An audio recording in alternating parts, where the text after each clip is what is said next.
పుట్టినరోజు నాడు దేశ ప్రధాని నరేంద్ర మోదీని కలిసే అవకాశం దక్కడం అదృష్టంగా భావిస్తున్నానని కేంద్ర మంత్రి భూపతిరాజు శ్రీనివాస్ వర్మ హర్షం వ్యక్తం చేశారు.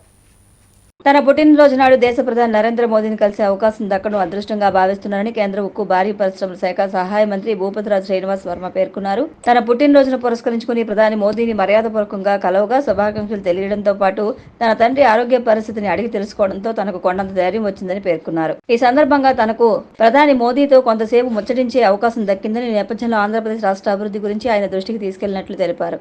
ఆంధ్రప్రదేశ్ రాష్ట్రం అన్ని రంగాల్లో సమగ్ర అభివృద్ధిని సాధించేలా సహాయ సహకారాలు అందించాలని మోదీని కోరినట్టు తెలిపారు. ఈ విషయంపై మోదీ సానుకూలంగా స్పందించారని ఆనందం వ్యక్తం చేశారు. అలాగే రాష్ట్ర రాజకీయ పరిస్థితులపై విశ్లేషణ చేపట్టినట్టు తెలిపారు. అన్నింటికంటే ముఖ్యంగా కేంద్ర బడ్జెట్లో రాష్ట్ర అభివృద్ధికి ప్రత్యేక నిధులు కేటాయించినందుకు కృతజ్ఞతలు తెలియజేసినట్టు తెలిపారు. తనతో పాటు ప్రధాని మోదీని కలిసిన వారిలో బీజేపీ రాష్ట్ర అధ్యక్షురాలు Rajahmundry MP Purandeswari, Anakapalli MP CM Ramesh ఉన్నట్టు తెలిపారు. కేంద్ర సహాయ మంత్రి భూపతిరాజ్ శ్రీనివాస్ వర్మకు రాష్ట్రపతి ద్రౌపది ముర్ము, ఉపరాష్ట్రపతి జగదీప్ ధన్కర్, లోక్సభ స్పీకర్ ఓం బిర్లా, కేంద్ర మంత్రులు నిర్మలా సీతారామన్, నితిన్ గడ్కరీ, డాక్టర్ ఎస్ జయశంకర్, కుమారస్వామి, శివరాజ్ సింగ్ చౌహాన్, శ్రీపాద్ యశో నాయక్, మనోహర్ లాల్ ఖట్టర్, అజయ్ తోమర్, అరుణ్ సో, ధనుంజయ్ మహాదిక్, ధీరేంద్ర సింగ్, జీవీఎల్, కిషన్ రెడ్డి, సునీల్ దియోధర్తో పాటు పలువురు మంత్రులు, పార్టీ నాయకులు పుట్టినరోజు శుభాకాంక్షలు తెలిపారు.